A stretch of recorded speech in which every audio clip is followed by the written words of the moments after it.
This is TNT Sports' Adam Summerton, and you're listening to Three Fish on the Shirt. Hi, welcome to this week's Three Fish on the Shirt. I've got with me again Rossi and John filling in on Steve's holiday. As I said last week in the description, unapproved holiday, and maybe you might regret it this week because it's a great weekend to be a Mariners fan. We enjoy you having along to watch and listen to this episode, and all our recent episodes were doing really well on the viewership front, so that's great. Thanks to everybody who joins. If you don't already subscribe, it really helps us if you do subscribe. So if you're watching without subscribing, please just click that subscribe button and the notification bell, and you can find out when we're coming on with new episodes or content. So thanks a lot. So morning chaps, morning Rossi, morning Jonathan. Morning. Morning David. So what a time to be alive as a Mariners fan. 7-1 against Cheltenham. And before we kick off, I've got a bit of a test for Rossi. Come on. Who scored yesterday, mate? I knew you could do this.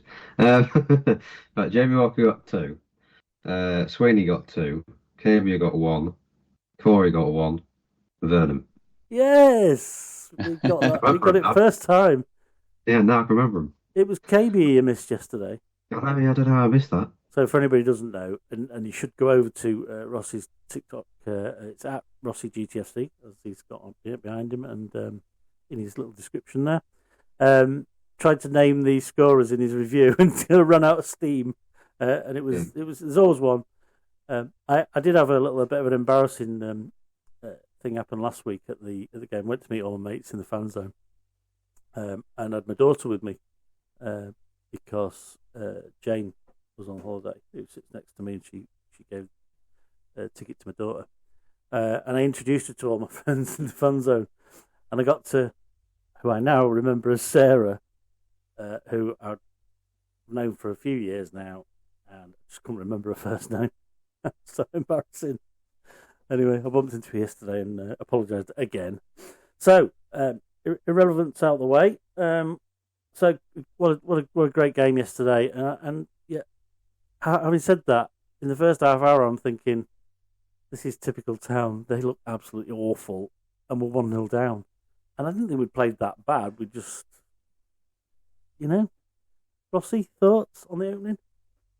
Yeah, I mean, I thought it was going to be a Barnet all over again, to be honest, when they scored. But like I say, when we first got going, I think we had one saved off the line by one of their players. I think Vernon, he's had a few efforts. He hit the bar the effort was a bit like one of the Jamie Walker efforts, wasn't it? Yeah, I mean, the goal was definitely coming. And then, up stepped Mr. Walker. Yeah, we'll come to that in a sec, because 2 goals, so good, very rarely arrive in such a short space of time. But yeah, how did you see the opening, John? What was your view? Well, again, I thought it was a bit. Here we go. It's Bristol Rovers again, or Cambridge at home again. Maybe a bit of a slower start. Although we did seem to have a bit of possession still, but I thought they would set up like they did, which was probably try and defend us and maybe get us on the counter.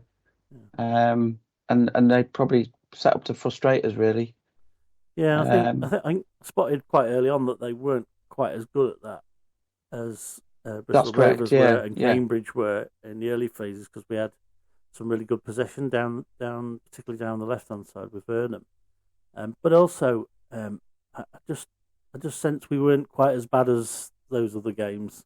I thought we were better than that. But your worry is when I think it was somebody in front of me said yesterday, but they've got a lead now, something to protect, and that's when it gets a bit scrappy and a bit feisty. But it didn't turn out that way. So I'm going to ask you both the same question, but we'll come to you, Rossi, first. Have you ever seen 2 goals that good, that close together in the same game? No. I think if we have, it's been a long time going. So far that you can't remember the previous. Yeah. John, we've been watching probably longer than Rossi by a good few years. What about you? I can't remember 2 great goals like that 2 minutes apart. No, just can't. No. So we'll pick up the action then. So we're 1-0 down. Isaac Hutchinson, who you rated previously in his time at. How had he caught your eye at Walsall? What did he particularly seen of him? But he was less than standout player really in the midfield. He kind of made things tick for Walsall back in quite a few seasons ago. I was surprised when they got rid of him, to be fair. But I don't know if he left on a free or something like that. But yeah, I thought I did rate him when he was at Walsall. So when I heard Cheltenham got him, I thought, he's got a good player on him behind. But obviously Cheltenham needed a lot of more players like that. They need about another 9 or 10 maybe. Yeah. So the ball came through from the left hand side from a bit of a breakaway. I think it was a keeper lumped it forward. It went down the left. Ball was played into the box. How it managed to get its way to the 6-yard box, I have no idea. What did you make of that, John? Well, I've looked at it a few times, a couple of times last night, and again a couple of times this morning. And I was trying to work out how did that ball come across. I think it came across from there. There was a great kick by their keeper, to be honest, to find their winger. I think it's Archer, who's on loan from Luton. It's definitely a rugby union style, though, when it kicked the field position. It cut in and then it put his ball across, and I think it was Hutchison who just sort of a little flick maybe at the end to flick it in, but it's in to go past. I think was it Sweeney or Terrell Warren? No, it wasn't Sweeney. Sweeney was on. He was the one that picked the ball out of the net, but must have been Warren then. It was Warren. Yeah, I don't know if he wrong-footed him or whatever, but and I think Christy Pym looked like he was maybe wrong-footed because I thought he could have maybe done better with that. But if they were wrong-footed, that sometimes happens in football. I mean, there's a couple of things there, weren't there? One, the cross coming in, and two, it getting to where it got to. Rossi, did you think the cross could have been avoided, or how did you see it from the? Well, you're the main, aren't you? Yeah, the main just behind dugout. Yeah, I saw most of it, but yeah, I would have thought it got cleared way before it even got into the 6-yard box. It looked like it was going to, and then all of a sudden it just trickled past everyone. Yeah, just got a little tap in from Hutchinson. But confession time, modern day problems and all that. My phone pinged with a message from, I don't know if it was Steve or one of the football friends. I looked down for 2 seconds and I heard, "Oh shit!" I looked up and it was 1-0. I'm like, "Oh, okay." So I'm thinking, "Oh no!" When you've seen Town play great teams off the park in a cracking game, and then you get a team that, I mean, let's be fair, Cheltenham were pretty poor yesterday. I think we're all in agreement on that. And you go 1-0 down. There's definitely that kind of bit in your brain that says, "Oh, this is just typical Town." And I think one of you just already said, "Yeah, here we go." There's that thing. I think the good thing at the minute is the crowds aren't getting on the back straight away, though. Have you noticed the difference this year? What do you reckon? Either of you?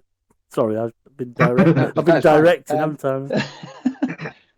John? Yeah, I think the crowd have probably got a bit more patience with us because they know that we can, on our day, we're very good, and I think there is that, the crowd understand that and give us that bit of leeway, if you like. So I don't think I ever thought yesterday that the crowd were getting frustrated. But like you said, it just felt like, here we go again. It's 1-0. They're going to sit back and defend it now, but they weren't good enough to do that. And Rossi, given your close proximity to the dugouts, are you seeing less mouthing off to David Artell this season? I am, to be fair, yeah. It's actually one of my first seasons where we are now. Before I was actually near the away end where Cheltenham were yesterday. Yeah. And there wasn't much mouthing off at all. If anything, Artell was moaning people leaving early yesterday. Yeah, well, I was with him on that, and I took some footage of people leaving, and I just said, "Don't ever go to the cinema because you'll be disappointed when you miss the end of the film." It's just shocking. And add to that row H where I sit. Anybody who sits in the middle, if you're watching, it is possible to sit still for 45 minutes and not be up and down every 5 minutes. Hey-ho. Or the other thing is, maybe next time when you book a season ticket in row H, if you're going to be in that little block there, and you want to be up and down every 5 minutes, try and find a seat on the aisle, because it's a pain in the arse to stand up every 5 minutes. Anyway, rant over. Little hobby horse there. We're 1-0 down. It's 20 minutes gone. We haven't played that bad, but we're looking at how awful Cheltenham appear to be. it's a bit disappointing, a bit. But up steps, Mr. Jamie Walker, signed from Bradford in the closed season. Much promise. He's had limited options for starting at the minute. Missed a penalty in the Carabao Cup. So he really was in need of getting firing for me. And boy, oh boy, did he get firing yesterday. So from the angle that I was at, which was pretty much right behind the ball, so I was right behind it. I didn't even have time to try and catch a clip or anything. It was just it was there. It was in. It was in as soon as it left his foot. I mean, he said on the interview last night that it was one of them you kind of know. Did you think the same, Rossi? Yeah, I mean, I was sat behind where Jamie hit the ball, pretty much to an angle, and as soon as you see it flying, you could kind of see it was either going in, go dip last minute, or it's just going to skyrocket. Yeah, I mean, it was I said something on the review about what it was, and I'm going to say on it. But yeah, it was a yeah. Did it start with thunder and end with "See you next Tuesday"? That's the one. That's Yeah. It, yeah. just prove I'm watching, and if you use TikTok, please go over and look at Rossi GTFC. It's a great watch. But yeah, no, absolutely cracking it, and yeah, hopefully there's more of that to come. So that really got Blundell Park buzzing again. And John, are you in the upper? I am. Yeah. Yes. Yeah. So sideways. Yeah. Looking at it. I've seen you obviously the TV cameras from there, and I've seen another view from there from Sam Stark, who's a lab. Yeah, obviously I knew he hit it well, and obviously it didn't take long to get into the back of the net, but until it actually ripples the net, you're not actually 100% sure if it's actually gone in. Yeah. But you know what a belter it is. Bullet shot. You know what a belter it is from there, don't you? Yeah, a belter. Absolutely.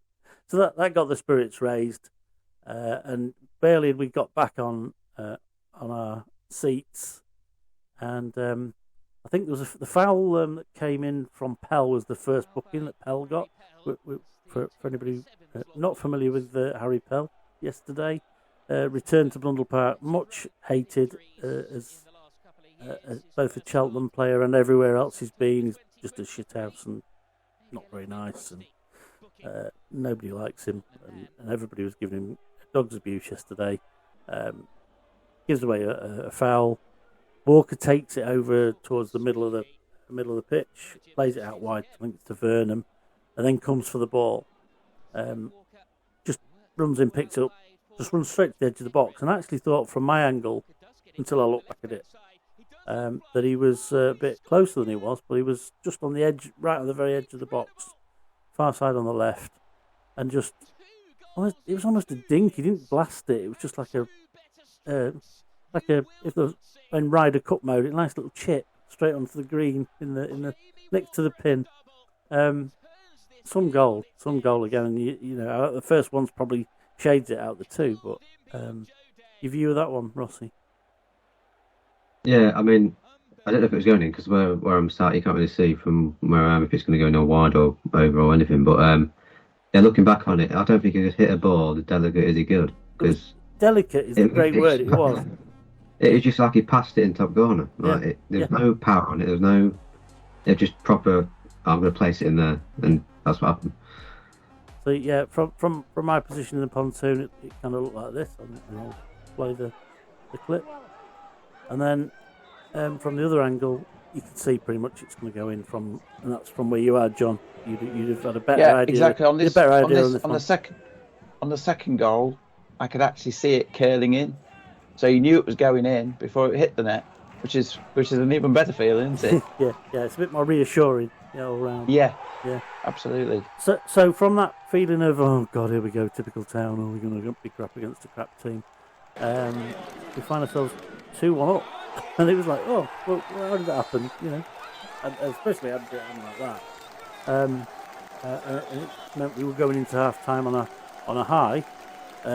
Little did we know that at that point, just a few minutes later, we'd be even more on a high. Although there is a slight downside to this next bit of the game, was Harry Pell's second yellow card.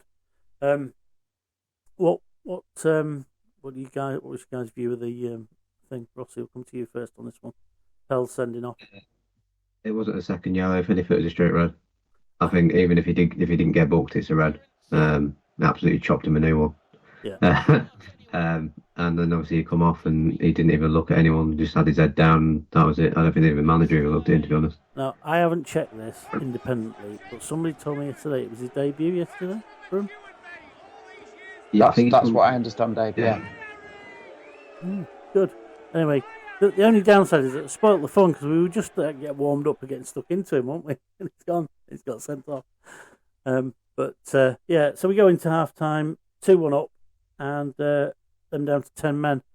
And I remember saying to Mark and Sean in front of me in the pontoon, oh God, I hope he remembers to tell them about the lessons from MK Dons playing against 10 men in the second half. And yeah, I mean that was pretty clear, wasn't it, that he'd done that. And we had no real problem playing against the 10 men when we came out in the second half. But before we got further into the action, Lee Angol, who was rumoured to have been a target of ours when he played for Mansfield some years ago, he's only had about 27 clubs though, something like that. Got into the action, felt he was missing out, and he went and stuck his elbow straight in the face of I think it was Mick Janet. Yeah. Did you get a good view of that? I'm not sure, Rossi, what your view would have been from the main of that. Yeah, I saw him do it, and then it's like the ref hesitated a bit. He didn't know if to give the card or not, and everyone was obviously saying, off, and then out come the yellow card again. So again, he was one of them where he trundled off, and he actually had, I think he had tape on his fingers or on his arm somewhere, and he ripped it off and lobbed it at our dugout as he was coming off. And obviously Grimsby fans were giving him all sorts of shit. And he was not happy, and he just trundled down the tunnel again. Good. John, you might have had a decent view of it.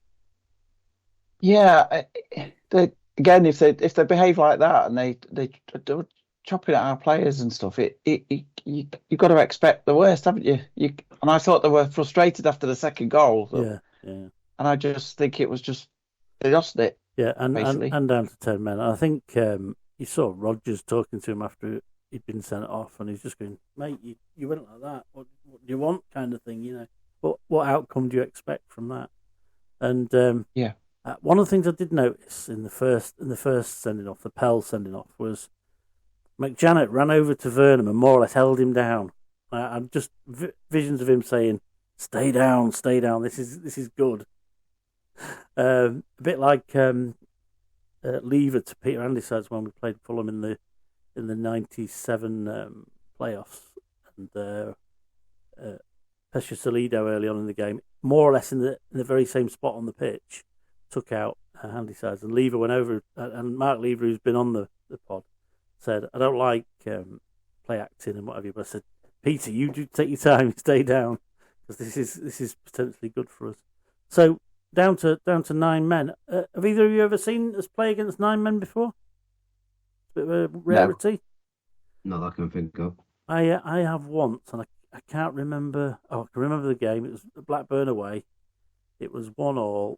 I remember Craig Short scored for them, and they had 2 players sent off at home, but we still managed to draw 1-1. But that's a little factoid for you from my town watching career. But there's plenty still to go out in the town game from yesterday, where town then seemed to then think, right, we've got to find a way to play against 9 men now, and pretty much after that it was more or less a training game. John, did you? Yeah, I thought that a weird game, more like a training session now. But to hopefully be positive and go for it and still score some goals and improve our goal difference. I think it would have been very easy for them to maybe take the foot off the pedal a bit. And I didn't want that to happen because they only have to get a corner or something somehow and a set piece. Yeah. I said to the ladies around me yesterday before the game, it really is ages since we've spanked anybody, given somebody a good hiding. It's about time. We need to do it. And so it came to pass. But you just got to be patient. And I thought it was good how we carried on trying to play to our principles. It's a good way. It is a good practice, isn't it? To say, we've got fewer people. Let's play some of the patterns we want to play. If they don't come off, there's a bit less pressure today. And they were doing that around the edge of the box when KB thought, I've had enough of this. I'm just going to shoot outside the box. Great goal, Rossi. Yeah, great strike. I don't know if he got a deflection on the way through or not. I don't know. It was shifting though. I didn't realise how hard it, because obviously from behind the goal at the other end, you hit it and then you see it's gone in. You don't get any sense of how fast it was, or he give it a good thump, didn't he? Yeah, I don't know if it was deflection or a hand to it. It was one or the other. Yeah. But no, he hit it well. Because other than that, I don't know if he had a quiet game or not, KB, to be honest. But first half, I don't think he offered a lot. I agree. But, he looked isolated, and we played a few. I wondered if it was a deliberate ploy to play a few long balls to him to make them think, we can't compress the play too much, otherwise we're going to get caught on the break. But he's got his I think it's his 5th league goal now. But yeah, quiet before that. Good goal, John. It was a good goal, and that settled the team right down, and they just went from on and on from there, didn't they? But yeah, and I think as fans we knew that we're in for a good game now. We're on it, and we're going to score a few more. Yeah. Which we did. Settles the nerves, doesn't it? Definitely, yeah. And Rossi, I heard someone, I can't remember who it was now. If it was on your review, great. That Artell had been listening to the crowd saying "shoot" every time we got the ball, and was encouraging players not to do that. Was that on your review, or I've heard that somewhere else? See, yeah, I'm absorbing it all in, taking it in. So could you see that was what was going on at the sideline? Was he saying, keep playing? Everyone that was trying to shoot was obviously a lot of defenders like Rodgers. He had a few efforts that just went sky high. After that second one of Rodgers that went into the Osmond roof, he definitely thought, I am not shooting anymore today. Well, he had to go. Rodgers, when he did it, he shouted over to him and said, "Stop shooting." And he told Janet to then tell him the same thing. Right. But yeah, he pointed to the pony and he said, "Stop listening to them when telling to shoot, and listen to me." Yeah. And we was all laughing behind the main stand. Yeah. Because everyone's still saying shoot. But it's a bit panto, isn't it? It's not exactly just a joke sort of shoot, isn't it, really? I think he just wanted us to still play football, even though we've got 9 men against us. Yeah. Just still play, still try and get them moves going. And like John said about the training session, I think that's what he wanted it to be in a way, and just try and figure it out against a decent opposition, supposedly. Yeah. Obviously, with this 9 men kind of thing, I've had a few people say, well, what do you expect? You know, you're up against 9 men. You've scored 7 goals. I don't get what the whole hoo-ha is about, but it's a midfielder and a striker that got sent off. It's not anyone in defence. Yeah. All Cheltenham really had to do, they bought midfielders and a striker in Bickerstaff. They didn't have to do that. Yeah. Bring all the defensive options on and absolutely ram the back line. Yeah. And part as much as you can, which I don't think Cheltenham did even that, to be fair. It just felt they were still open at the back. But yeah, it's Artell was happy, and we are, I think. There's problems. David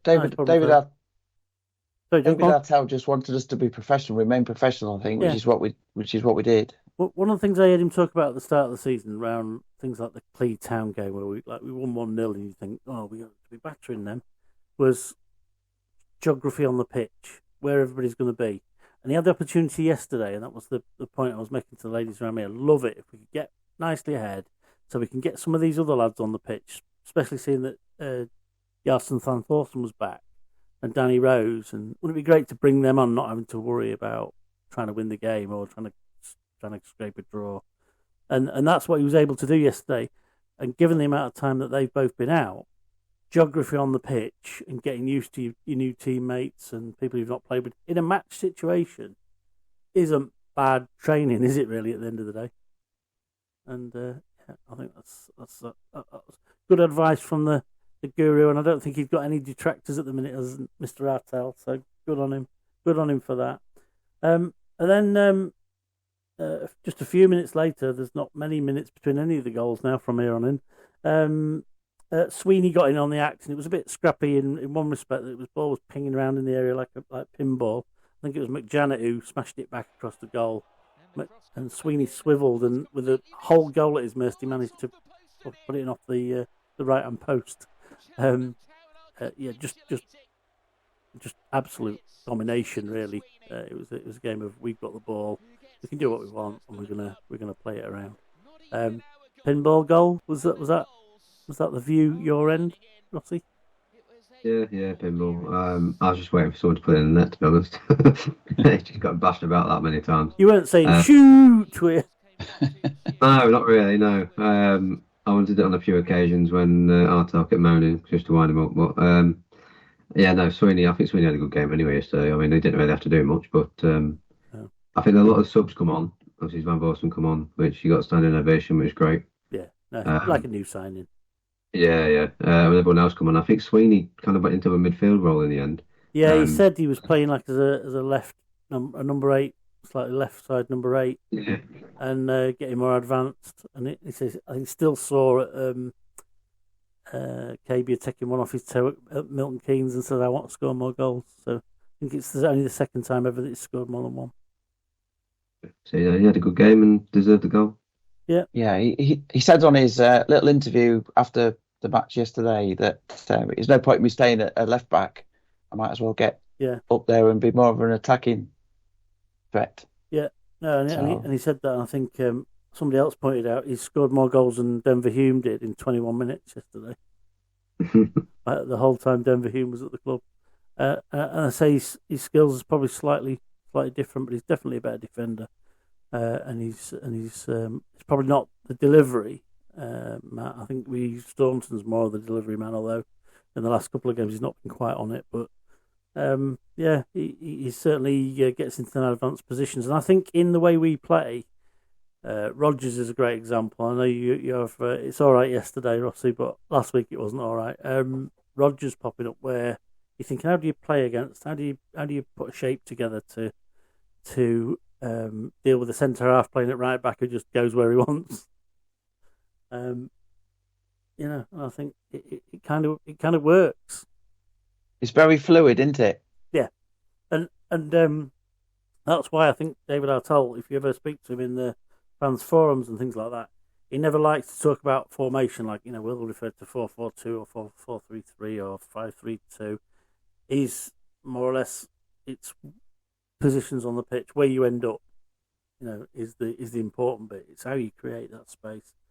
And actually, yesterday is a great example of where you've just got the ability to use that fluidity even more because you've got more chance of creating an overload, because that's his kind of philosophy, isn't it? Is you draw people in. That's why it's not a negative to just be playing it around the back. You're just waiting for that one player to step one foot the wrong way and just create that bit of space, and then you go. I thought yesterday at times when we weren't at the races a little bit, we were a bit ponderous in them situations, and you're just waiting for that. Just speed it up now, give it left, give it right. But we got there in the end, and that was the important bit. Vernon then got in on the action. That was another passing phase. Surprise, and ball pinged into the box. I think it was cross. It went right over everybody. So he was waiting in his position and finished in not the similar way to the previous game. But he didn't have thump it, John. It was a hard shot in, and there you go. That's another one for Charles Vernon, which is he's going really well this season. And the other thing about Chaz Rossi is that he's on the pitch every week. It's a massive bonus, I think, for us at the moment with him not being injured, and I'm hoping he can carry it on for as much as he can for the season, because we can see with him actually on the pitch he's a lot better when he is fully fit. Assists and goals. He's doing really well, and I think a lot of teams when they come up against him, don't really know what he's going to do because it can go left and right. Well, I don't think he does. I mean, I don't mean that in a disrespectful way, or he's making decisions on the hoof, isn't he? Sometimes, am I going in? Sure, it's more considered than that in his head, but his speed of thought's that quick. He can. Right, I'm going on the outside. I'm going on the inside. I mean, you let him inside onto his right foot at your peril, and scored an almost Walker-like goal in the first half, didn't he? Yeah. Well, which you kind of forget because it wasn't a goal, but he thumped it against the bar, and that would have been equally as worthy of note as the Walker goals. So easy on the act, and we're now at 5-1, and there's only just over an hour gone, and you're thinking, this has got rugby score written all over it, and the town fans are we want 6, we want 6. And it was Jaden Sweeney who obliged with a second. And it's this one that leaves me a bit of a blur. I think this is one we just found himself in the box, didn't he? You got a better memory than I, Rossi? Yeah, just tapped it in, come across the box, and just a simple tapping into the corner. I think it was a long time coming though, from the 5th to 6th goal. I think there's quite a bit of minutes. 18 minutes was the difference in them two. I was talking to a few people around us, and I was like, getting bored now. We've got another goal coming over.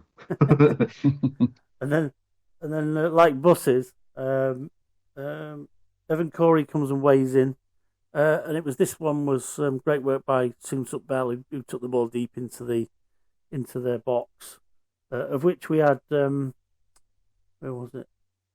Touches in the opponent's box was 47 touches in their box yesterday. Which is probably low when you think about the way the opportunity we could have had. We probably spent a lot of time on the edge of their box. Bear in mind they had 6 touches in our box and they still scored with that one touch. But Corey found himself on the end of that good work by Soon-Suk Bell and rifled it into the roof of the net. John, it's great to see Corey scoring more goals. Definitely, yeah. I know that's on his what he's been asked to do is to try and get more goals this season, and he certainly seems to be doing that. I think I thought the last few games he's maybe gone off it a little bit, and maybe that's why he was brought on as a sub yesterday to rest him a little bit. But he was back to his old self, I thought. I have a theory that you forget how young he is because he's been playing for us. He's still only about 24, something like that. It's not ancient. He's got over 100 games now for us, and he works hard. He does a lot of running, and it is hard to do that every week. And I think yesterday probably got a bit of a rest, keeps him hungry, gives other people a chance, uses that squad, and it was good to see him get a goal. But as in like the Walsall game, he's sort of staying in that advanced position a bit further, and he's finding himself in them scoring positions more. The Walsall game, the winner there, last season he'd have probably been 5-6 yards further back, and that ball drops. He's not anywhere near. Have you noticed a difference in him, Ross? Yeah, he's definitely got more attacking. I think with Sartell's way in it, he's known, and he's already said he's pushed on quite a few players out of the comfort zone to try and push them up a bit further. Green is a massive example of that. Yeah. Obviously, usually CDM a couple of seasons ago, and now he's more of a centre attacking mid. Yeah. And he shows what he can do. So I think he's just bringing it into all their players at the moment. When it comes to that position, though, will Jamie Walker now take that spot next week, or will Corey come back in? Again, nice problems to have that we didn't have last year, John. Absolutely, yeah. I think that's around the pitch, though. I think there's various players that killed for that choice last year, wouldn't he? Oh, yeah. And that's why we didn't quite make it into the playoffs last year. Yeah, and definitely. And you think there's games already we've said, most weeks, we lost that last year, or the ones we didn't win, or we lost that last year, or that we'd only drawn that one last year, and we won it.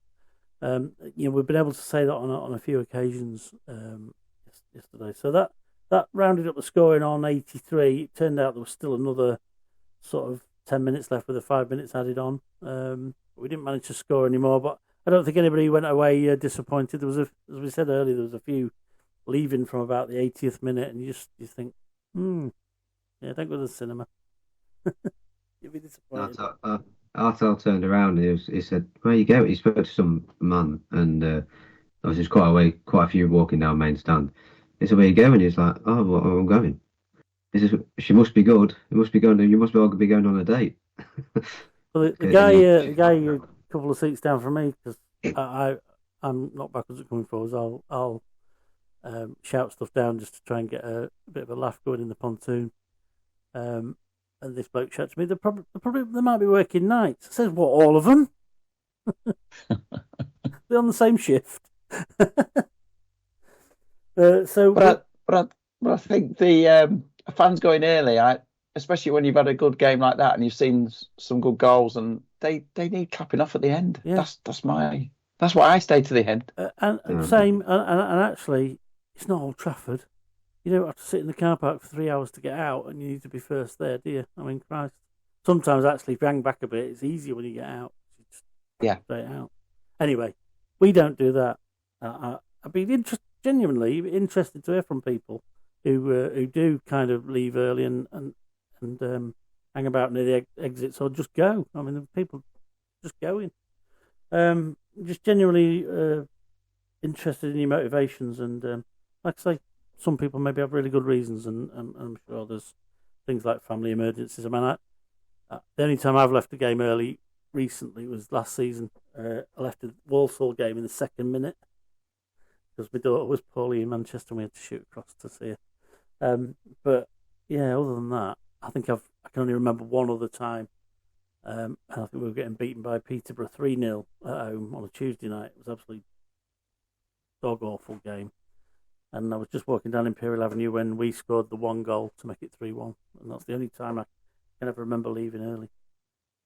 Yeah, I think I only left one. I'm pretty sure it was only one. That was against Hartlepool at home when they were in the League Two. I think the last game season towards 3-0 or 4-1? Oh, the Amadors. I can't remember what score it was. The Amadors. Was Podge playing for him? Yeah, it could have been, yeah. I think it was.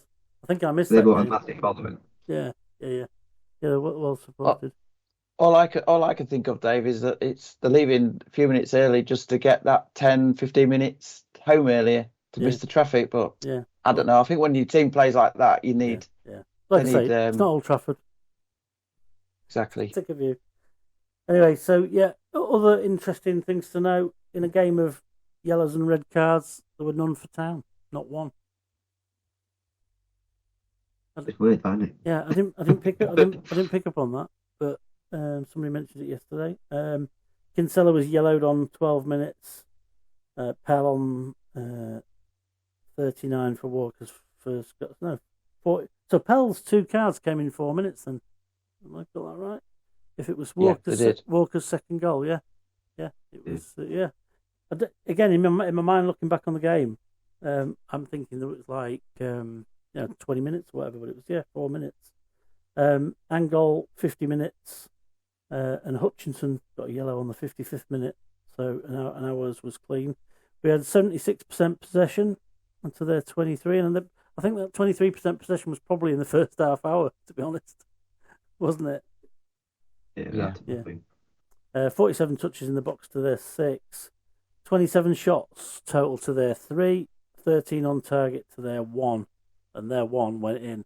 And how often do you see it when Town concede 1 shot on target, it's a goal? It's an interesting stat I'd like to see. Keepers, no saves to their 4, 612 passes to their 184, 236 successful in the final third to their 30. So it just really showed you it was just total dominance. And against 9 men, I guess you can accept that. Sky and League Two accounts on Facebook, Twitter, and things like that had the Walker goals all over them. That was good to see him getting the recognition for his goals. And in the ITV top 5, his first one was in, but Howie's second one's not in as well. I think was just them being fair to everyone else and giving him a chance. You seen any other reactions? You seen any Cheltenham reactions to this, either of you? Yeah, I've seen one. Yeah, it wasn't great on their behalf. He does do a lot of content. Josh Talks EFL, his name is. Does a lot of Twitter and TikTok and all sorts of stuff. He's a big Cheltenham fan. He didn't go to the game, and I think he's glad he didn't. Yeah. But yeah, he was saying like basically that the owners need to go, and I think there's a lot of stuff going on at Cheltenham at the minute, and it's to say they were League One not so long ago. and see him like rock bottom of League Two with I think it's minus 20 goal difference now or something. Yeah. It's around a third of that goal difference was conceded yesterday, nearly. Yeah, but it's not looking great for them at the moment, and yeah, it swings and roundabouts. All teams go through rough patches, and I know we've been through ours. Yeah. So. And in terms of, I touched on. Sorry, Dave. No, go on, John. I touched on Cheltenham's fans forum last night and just had a couple of reads on that, and their fans weren't they were obviously disappointed with the sendings off, but they didn't think they were unjust. No. So I haven't seen anybody. And they can't understand Pell doing that within 4 minutes. No. And there was, I saw a few people saying, "Oh, we shouldn't re-signed him. It's terrible." Somebody being in fan mode signing him and all that sort of stuff. I read that as well. Yeah, that's right. Yeah. And I think as clubs having shit hours does before, it's a really sweet one to get back at them. They beat us at in the playoff final, didn't they? And we've had some run-ins with them. I think Ben Tozer stamped on O'Hara Edwards. I think it was when we were playing, and there's some nasty little niggles that it was really nice. Yeah, under Holloway. Yeah.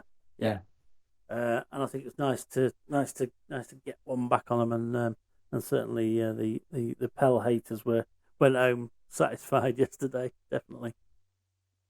I think it's obviously a big downward trajectory for them, isn't it? For League One, are they going to be the next Carlisle? Are they going to be the next Forest Green? Yeah, well, or the next Grimsby. I know they're the teams that came down, but in the season that we got taken over, where we went down, Rossi, you mentioned we've had our rough times. That's the season that you in a position where Hursty's got to dig us out of a hole, having come in as a new manager. They've got the exact same problem now. You've only got one window to do it. If you rebuild the whole team, you've got a new team to bed in to drag you out the shit. It didn't work for Carlisle. It didn't work for us. How do you see the rest of their season? I said yesterday to someone else, I said, whoever does come into this job as a new manager has got one hell of a job on his hands. That's understatement of the year. It is, yeah, but it's one of them where you don't really know who they can get in, because when you think about it, I don't know what managers are about that really want to go there and try the challenge. But yeah, probably end up with somebody who's out of work, who's probably desperate to get in. I'm seeing rumours of Steve Cottrell. Yeah, I did see that. Obviously, he was the ex-Forest Green manager, isn't he? Yeah, and he's managed there as well previously. I think he's from that sort of general area. Remember last time he was at Town was when we beat him 1-0 on our recovery the season before last, where we nearly went down, but we actually comfortably stayed up at the finish. But Harvey Rogers hit a great goal from about the 10th minute, I think, and it turned out to be the winner. And he was beeling about, they had one more day to prepare, and they didn't have a game last Tuesday, and he was just proper narky. And in the fans forum, there was a couple of side-eyed, snidey comments about the likes of Steve Cottrell, who the town hierarchy definitely didn't want to hire when it came about. So, interesting whether it's a Steve Cottrell job or not. But that could give him the ignominy of taking them both down in within 3 seasons, because, as you say, it's a tough one to pull around that.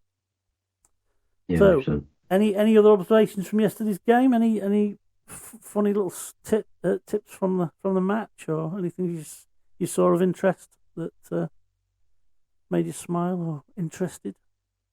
I was just pleased that Jason came back on, and he looked up for it and fit, didn't he? That was sharp. That was a great bonus. It seemed weird seeing him in this season's strip, because it's the first time I've seen him in it. But no, he actually did somebody on the right hand side. You probably had the better view of it, John, where he kind of. I don't know, I did.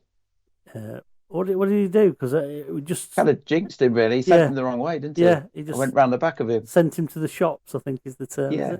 Is it? But yeah, no, great sort of signature Svanthos and stuff, and that's the stuff I was seeing in his Icelandic YouTube roll of footage before he came to us. So he's just fast feet. He's going one way, and before you know it, he's going the other. And like I say, the most famous example of that last year was when he suckered Sam Lavelle into smashing him to get a penalty for us. 6,300 and odd there yesterday. Thought it might have been a few more yesterday. Yeah. I said to my wife yesterday before we went, she said to me, what do you think the crowd will be? And I said about 6,900. So I was a bit, I thought it was 500 or 600 you think short, really. Last time I went at 7-2, but there was 400 odd Cambridge fans, so you knock them off. You're not far off at 6,900. Seemed to be a few season ticket holders missing around me yesterday. I don't know what it was like in your stands. Were you normal folks all there, or did you have a few? Most of them were there. Most of them were there in one or two, probably, like you say, empty, but not. There was probably more in the rest. I thought the Osman wasn't very full, was it? Yeah, that's true. Yeah, but a lot of them are giveaways and free tickets and stuff. So. Yeah. Where my season ticket is, I'm about halfway into a row, and from the left of me, that whole row is empty. Yeah. And most of them are season ticket holders, and there's quite a few of them on that end row that don't turn up to games. They could maybe turn up to a handful of games all season, and I'm thinking, why? Just sell them, or just don't get a season ticket. You do get the odd few which just don't bother turning up. It's like, I don't see the point in you getting one. Yeah, I'm sure the club won't mind them having a season ticket, but they've had the money up front. But it'd be nice to think they could at least use the release your seat scheme or something like that. So they've obviously got them for the big games, haven't they? Yeah, and after the 2022 promotion, if you want to sit where you want to sit, you've pretty much got to get a season ticket now, which is a great position to be in some respects, because it forces people to give the club the money up front, which obviously helps in the times when there's no football like the summer and that. So I think that's yesterday put to bed. We'll happily move on to that. Salford next week. Good win there last year. Barrington's double. Rossi, you've already said you're not going tomorrow. John, you're not going, are you? Salford next week. So what, to the Salford game? Yeah. Yeah, I'm still undecided really. I was going to see if there's any tickets left. I might do. Right, excellent. But yeah. As we were saying, not the greatest of away ends, but usually pretty full of town fans when we go. There's a bit out to the left in their away end. The whole terrace drops down by about 3 feet. So if you get too far to the left, you can't see. It's mad. It's really crazy. So yeah, try and get towards the middle, John, if you go. Okay. Because I don't know why it's like the middle terrace is raised, but of course that drops you down behind some of the fans that are in the. Yeah, it's not great. So a few other things around this week. Let's see, the main stand got a blue heritage badge from the heritage organisation. Like you see in famous places in London, that where somebody lived or whatever. And it's the oldest standing structure in the Football League as an original stand. Your very location, Rossi, when you go to the match. Does it feel like that, or does some of the more modern improvements have they helped? Yeah, they've helped. Obviously, you can still see she's an old bird, but yeah, she's. It's just a good achievement, I think, to say she's the oldest one in all the leagues. But yes, I think it's a nice touch what they've done. Yeah, no, I think so, because history to clubs like Town is important, and there's lots of it, probably a lot more than many people realise. And yeah, it's not going to look great from the back, but it looks as nice as it has any time I've been following Town.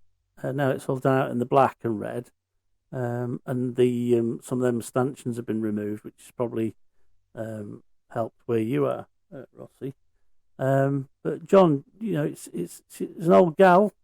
But as she is an old said, girl, and no, I think the black has made a big improvement from the white. Yeah. Definitely, I think they've moderned it up as best they Very can. well, Yeah, as best they can. Yeah. Yeah, and it's at the moment it looks from the other side pretty full. Yeah. Most games, and it's nice to see that. Yeah, that was a decent view in there if you get it right. Some of the ones at the back is like all pitch and then roof if you get right at the back. But I mean, I've not sat up there very often.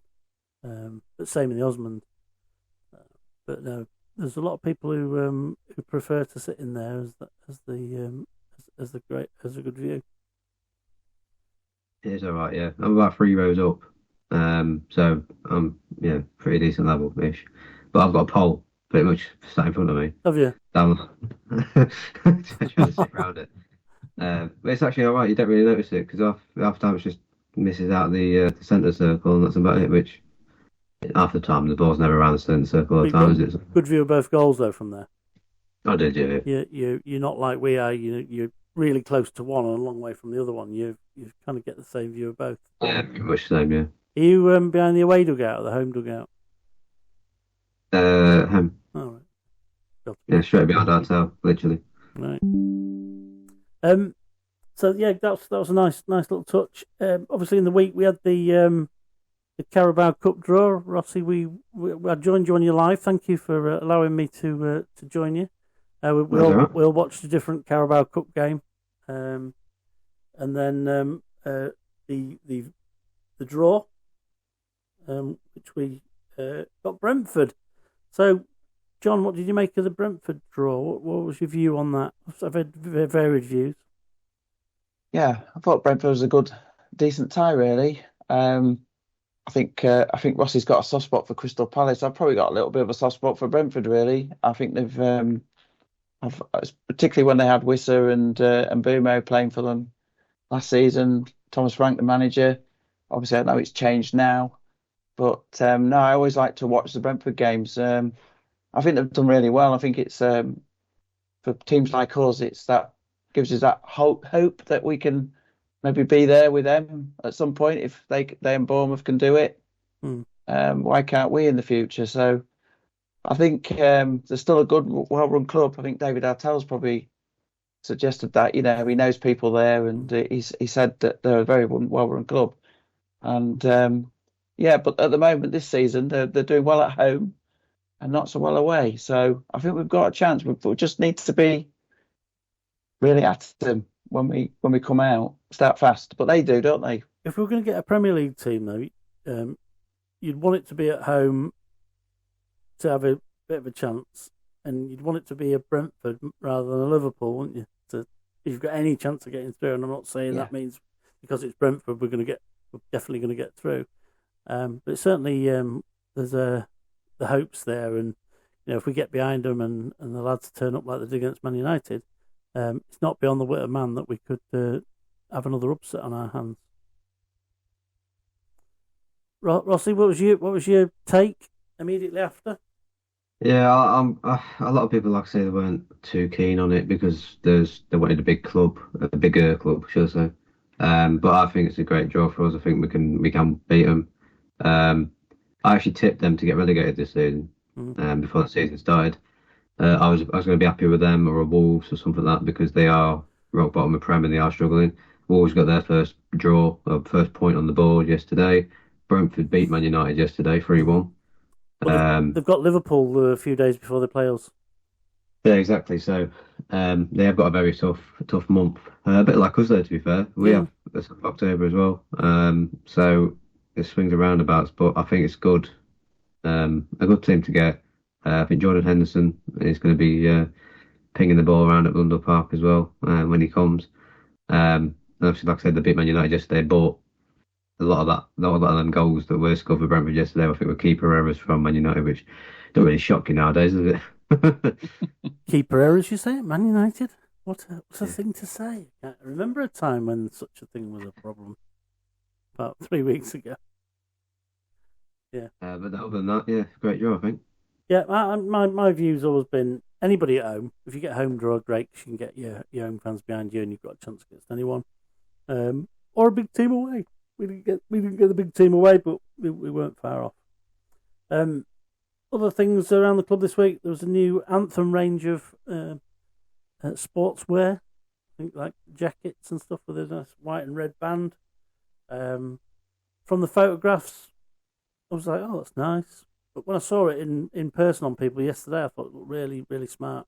Did you see any of that yesterday, Rossi? Did anybody hovering about around with it on? I saw someone with I think it's a fleece. I might be wrong.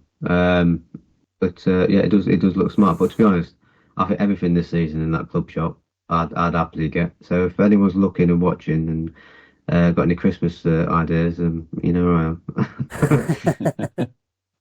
Make sure they watch and subscribe and click the button. I've even warmed to the fish training top. Actually, I thought it's quite novel. Yes, yeah, I like Different. that.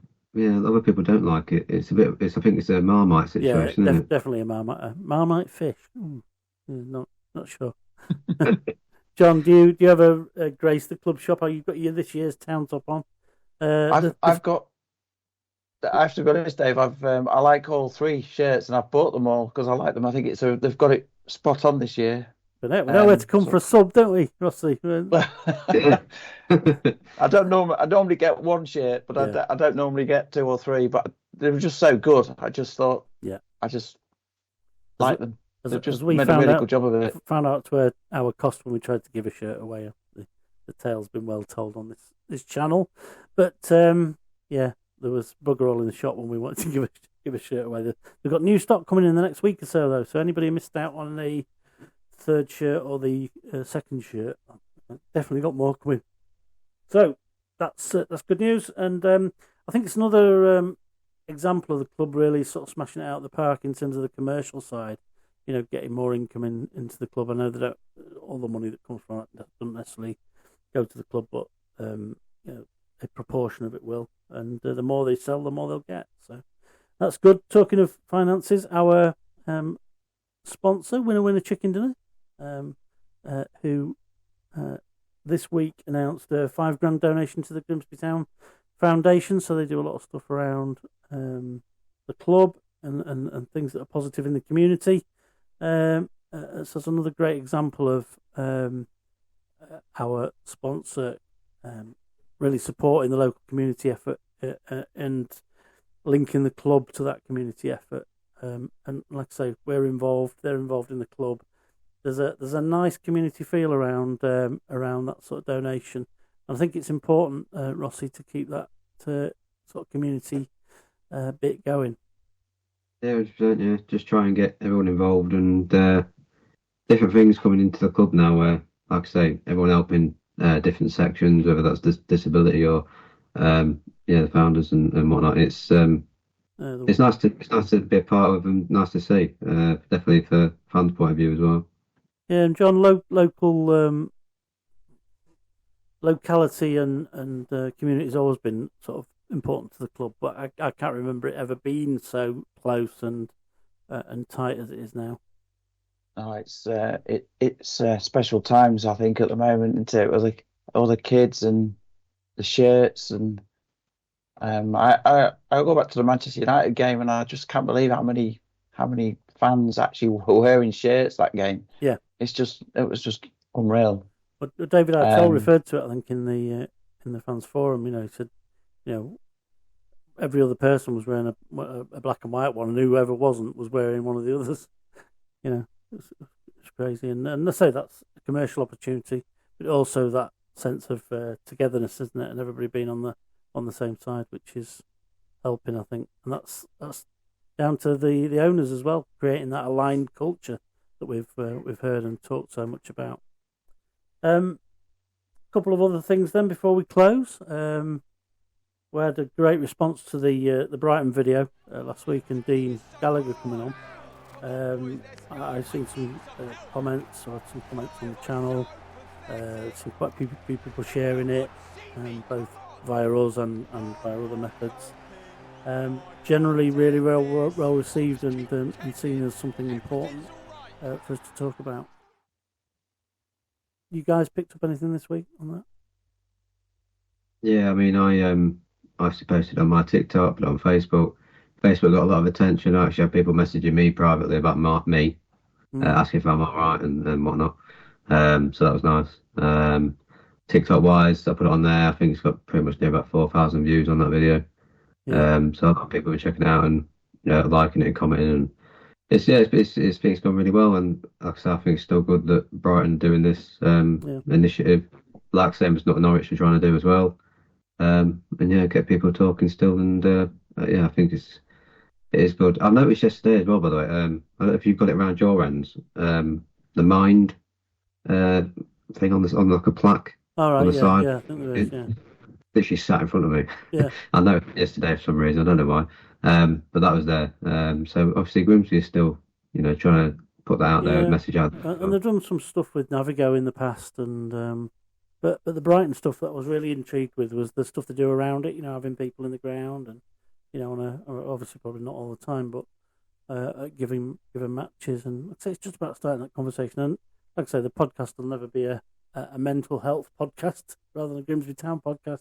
But I think it's something we can always talk about, and always, anybody, if you want to, reach out to us and get involved on that topic, we'd be happy to keep the conversation alive. A really, really good feel-good factor about doing something that gives back to fans. And I think one of the things that probably resonated with me the most is we are acutely aware of men being very poor at talking about their mental health, and I know Rossi, you mentioned females as well, and one of the fans that reached out was a female Town fan who finds it tough, and she kind of appreciated it as well. So not to remember, it is for everybody. It was, although we focused on sort of men being shit at it, it's an everyone thing as well. So don't be frightened to speak out, whoever you are. And the only other thing this week we've got is the Dave Worthington of the 1972 Champions fame. Only ever heard about him from my dad. Has got a book out. So anybody who's of that historical era, I think that's been sold through the club. Dave Worthington gives his views on his early 70s career at Town, and it was in a very successful period of time. I have to say, I bumped into him before one of the first games of the season, I think it was. And for the age of the fella, he looks in smashing condition and a really, really bright and confident bloke for his age. And long may that continue, because he says from my dad's era, and blokes like him who I've heard of through my dad, it kind of brings back that link with me and my dad to the club, So, yeah. So it's all good. Is there any other business this week? Anything else from the world of football that you've seen this week, or anything that you want to raise? Feel free. Or forever hold thy peace. Not that I know of. I would just say about yesterday's game, though, I did think one player did play. He didn't score, but when he come on, he got 2 assists, and that was Soon Bell. I do think he had a good game when he did come on, coming that midfield and try to take so many people on, and just getting match fit, I think, would be good. And it's match confident as well, isn't it? As well as match fit. And I think he'll be good. We can't afford to just leave him sat, because he's only here for the year. If we don't use him, we're unlikely to want to trigger his extra year. So we need to use him where and when we can, don't we? I'll second that, Rossi. I thought he made a few good touches, actually, when he came on. Yeah. Fully agree. So next thing will be a big clamber for tickets for the League Cup. I'm guessing we're all okay as season ticket holders, but it remains to be seen. Do you reckon Brentford will bring a decent following? I can't see why not. Yeah. John? Yeah, I was talking to our little group yesterday, and the general consensus was they probably just have the corner 500. I'm not so sure. I think they might bring a few more. I don't know. We have to offer the 1200, I think. Yeah. Whether that gets taken up, I don't know. I'd be disappointed as a Premier League club if they brought less than the 500, although that would mean more Town fans getting in the ground, of course. But no, it remains to be seen. So we'll see how that pans out. So on that final note, we'll end there, and I'll end with my usual All the Mariners! And I'll see you guys soon. And thanks for joining me again and filling in Mr. Risley's unapproved football season holiday absence, of which he's probably quite gutted at the minute. And in fact, just before we close, there is a couple of people I spoke to after the game who sit in front of me, Mark and Sean, who gave their views on the match, on the Brentford draw, and also their view of Steve Risley missing a 7-1 win at home. So I'll play them out at the end, and then we'll finish. But yeah, thanks again, guys, for joining me. It's been a pleasure, and I'll bid you a happy Sunday and a great week. Thank you, Dave. Cheers, guys. The Mariners. Cheers. This is John Sander. You're listening to Three Fish on the Shirt. So, lads, just seen the demolition of Cheltenham 7-1. What do you make of that? Comprehensive. Yeah. Could have been more. Shouldn't have been more. Yeah. Ruthless. It's what we needed, the goal difference. Up the Mariners. Let's learn on and move on from it. Sean? Yeah, same as my brother here. Cracking result. Good result. Good to see Harry Pell get sent off as well. Ate the bloke with passion. But a cracking result from the boys and 2 crackers from Jamie Walker. What do you think of the draw for the cup? It's a steady draw. I think it's a steady one. You know, I think we've got a chance of progressing with it. I think it's a good draw. Premier League team established. Beat Man United today. But then we all do that now, don't we? Nice and easy. Anyone at home or a big club away, so I'll have that one. That's it. Yeah, mate. definitely. And beatable. Yeah. We can win the game and get a big say in the next round. Nice one, lads. Cheers. Cheers. On the Mariners. Mr. Risley, stay away, stay away. 7 goals, 7. Well, that's a wrap for this week's Three Fish on the Shirt, your ultimate Grimsby Town podcast. Thanks for tuning in and being part of our community, whether you're watching on YouTube or listening on Apple Podcast, through Amazon, Audible, Spotify, iHeartRadio or Podchaser, or anywhere else you get your podcasts from. If you're loving what we're doing and want more match analyses, in-depth discussions, exclusive interviews, then just hit subscribe. It's completely free and it helps us grow to bring you even better content, and it keeps that Mariners conversation alive. If you want to listen on the go, just ask your smart speaker to search for Three Fish on the Shirt, Grimsby Town Podcast, or find us at any of the podcast locations we've already mentioned. Drop a comment, leave a review, and share the pod with fellow Mariners, because football's always better when we talk about it together. Until next time, up the Mariners.